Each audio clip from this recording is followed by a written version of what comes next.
Assalamualaikum warahmatullahi wabarakatuh. Saya perwakilan dari kelompok APRA akan membacakan teladan para tokoh persatuan. Sebelum itu saya akan membacakan anggota dari kelompok APRA. Nomor absen 1 Adi Sofyan Saputra, nomor absen 5 Alfat Sinar Muzaki, nomor absen 23 Muhammad Zidan Febrianto, dan nomor absen 29 Rizky Wahyu Hidayanto. Bab A. Pahlawan nasional dari Papua. Untuk tokoh yang pertama yaitu Frans Kaisiepo. Frans Kaisiepo lahir di Pulau Biak pada 10 Oktober 1921.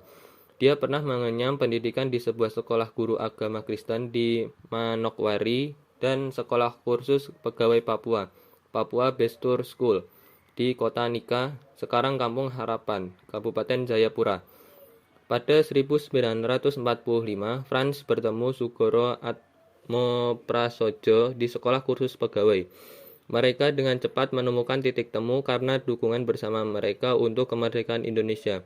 Kaisiepo sering mengadakan pertemuan rahasia untuk membahas aneksasi Nugini Belanda oleh Republik Indonesia.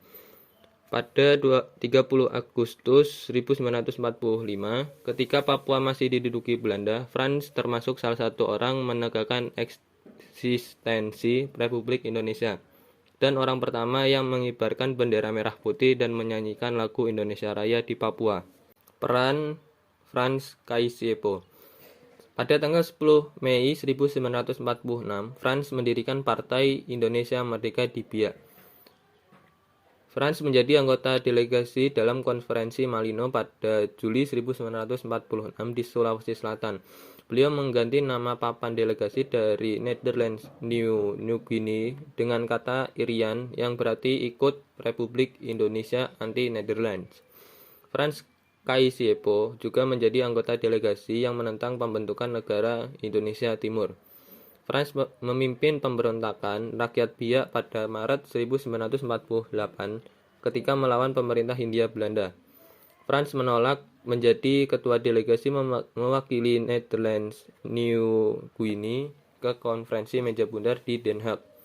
Pada tahun 1961, Frans mendirikan partai politik Iran yang menuntut penyatuan Netherlands New Guinea ke dalam negara Republik Indonesia.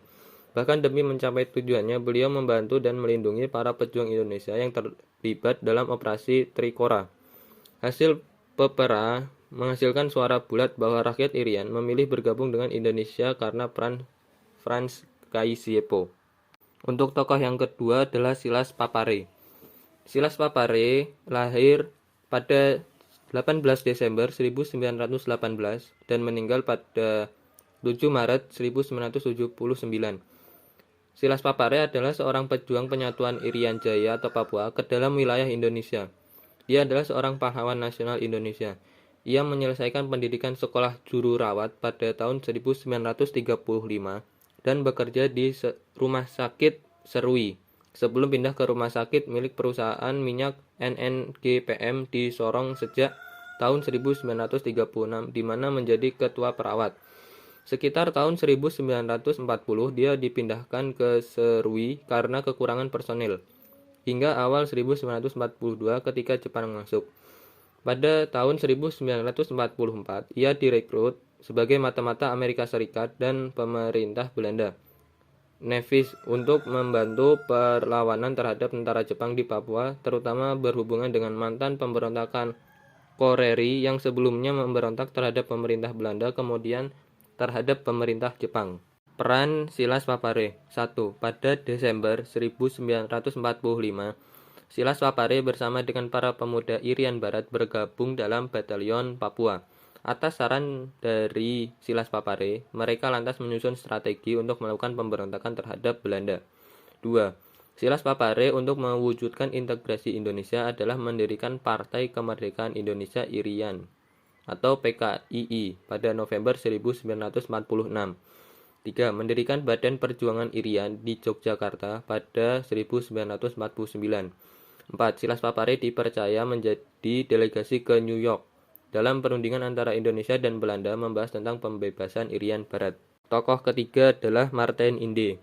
Mayor TNI Martin Inde lahir pada 14 Maret 1912 dan wafat pada 17 Juli 1986.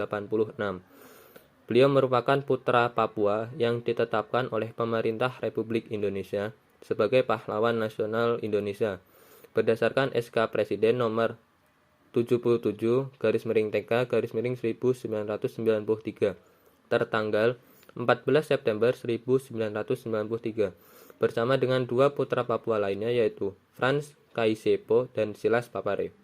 Martin Inde memahami nasionalisme ketika ia ditugaskan di Tanah Merah di Gul. Kelompok Martin Inde menyiapkan pemberontakan melawan Belanda di Irian Barat, sekarang Papua, pada akhir Desember 1945. Kemudian Martin menjadi anggota Komite Indonesia Merdeka pada bulan Oktober 1946. Pada tahun 1962, Martin Inde merumuskan kekuatan gerilya dan membantu menyelamatkan anggota RPKAD di Irian Barat selama operasi Trikora. Peran Martin Inde.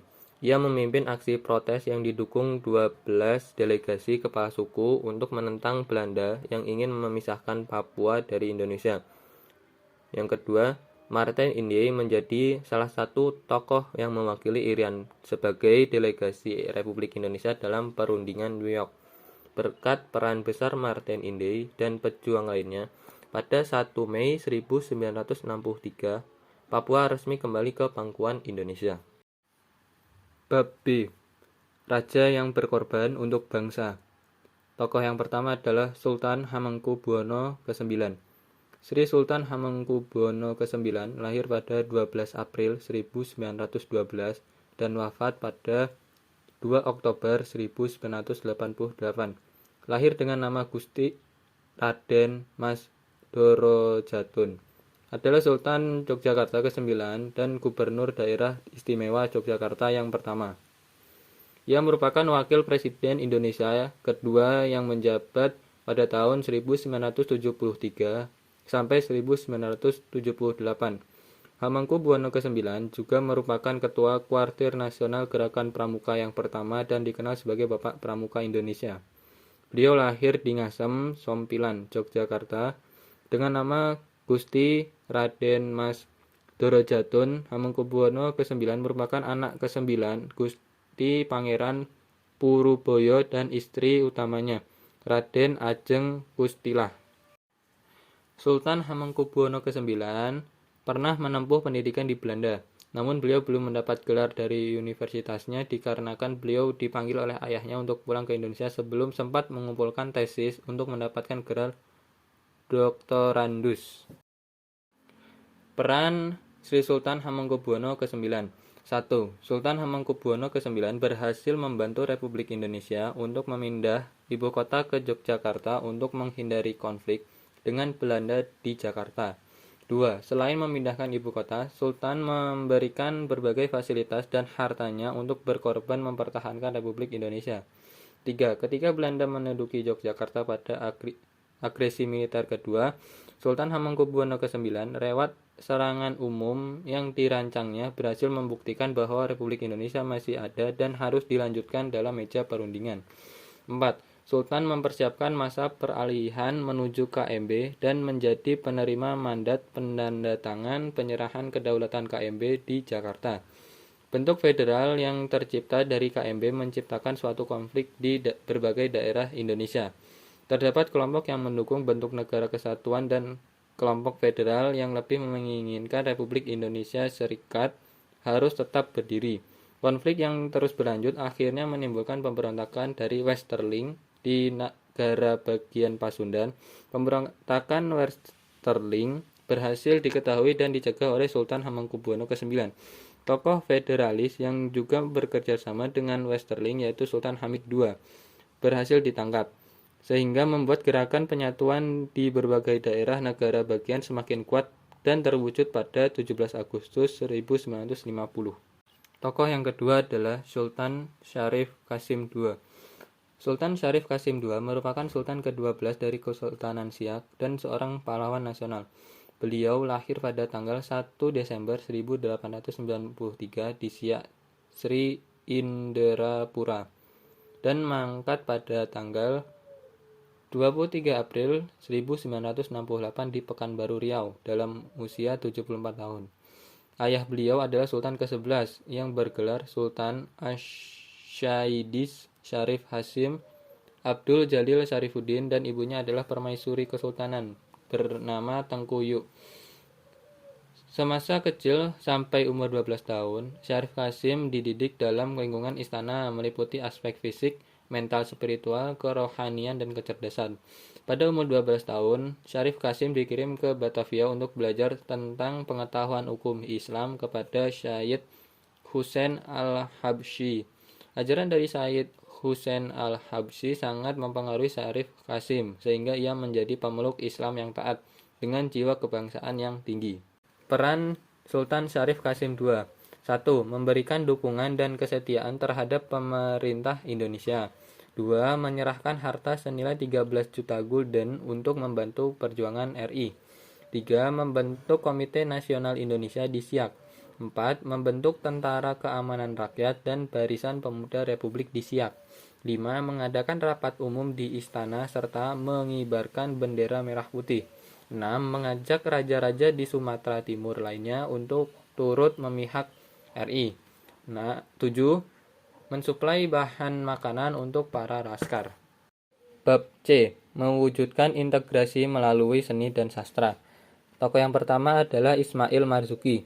Ismail Marzuki lahir di Jakarta, tepatnya di kawasan Kuitang 11 Mei 1914 silam. Nama aslinya Ismail, sedangkan Marzuki merupakan nama ayahnya. Sejak kecil, Ismail yang memiliki nama kecil Maing tinggal bersama ayahnya. Ibunya telah meninggal dunia sejak Ismail kecil. Ismail terus mengasah kemampuan bermusiknya. Lagu pertama ketika ia berusia 17 tahun yakni lagu O Sarinah. Kemudian sekitar tahun 1936, Ismail Marzuki bergabung dalam perkumpulan musik Lief Java yang sebelumnya bernama Rukun Anggawe Santoso. Ia memainkan gitar, saksofon, hingga harmonium pompa. Berbagai lagu bisa menjadi inspirasinya dari simfoni karangan Schubert, Mozart, Schumann, dan Mendelssohn. Kemudian lagu-lagu daerah dari Tanah Maluku, Minahasa, Bugis, Melayu, hingga Minang. Peran Ismail Marzuki. Peran Ismail Marzuki adalah sebagai pencipta lagu yang membangkitkan rasa kebangsaan dan semangat nasionalisme dalam memperjuangkan kemerdekaan Indonesia. Ismail Marzuki adalah seorang komposer, penulis lagu, dan pemusik Indonesia yang menulis lagu patriotik populer pada masa perjuangan kemerdekaan. Di antara karyanya yang paling terkenal adalah lagu Gugur Bunga dan Rayuan Pulau Kelapa.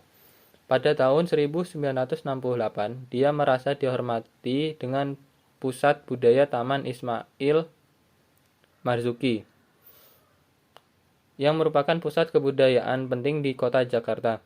Pada tahun 2004, ia dinyatakan sebagai salah satu pahlawan nasional Indonesia. Bab D. Perempuan Pejuang. Tokohnya Opu Daeng Risaju.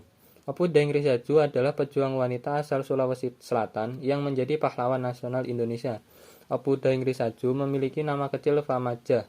Opu Daeng Risaju itu sendiri merupakan gelar kebangsawanan kerajaan Luwu yang disematkan pada Famaja. Famaja memang merupakan anggota keluarga bangsawan Luwu. Opu Daeng Risaju merupakan anak dari pasangan Opu Daeng Mawelu dengan Muhammad Abdullah To Barengseng yang lahir di Palopo pada 1880.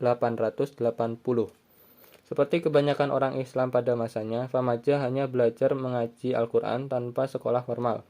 Dia lantas menikah dengan Haji Muhammad Daud dan dikenal dengan nama Opu Daeng Risaju. Keluarga ini pernah tinggal di Parepare, sebuah kota pelabuhan lain di Sulawesi Selatan yang menghadap Selat Makassar. Peran Opu Daeng Risaju. Pertama, membentuk cabang PSII di Palopo. 2. Mengikuti Kongres PSII di Pulau Jawa. 3. Melakukan mobilisasi terhadap pemuda. 4. Memberikan doktrin perjuangan kepada pemuda. 5. Mengorbankan dirinya dari cengkraman penjajah. Sekian yang dapat saya sampaikan. Mohon maaf apabila ada kesalahan. Saya akhiri. Wassalamualaikum warahmatullahi wabarakatuh.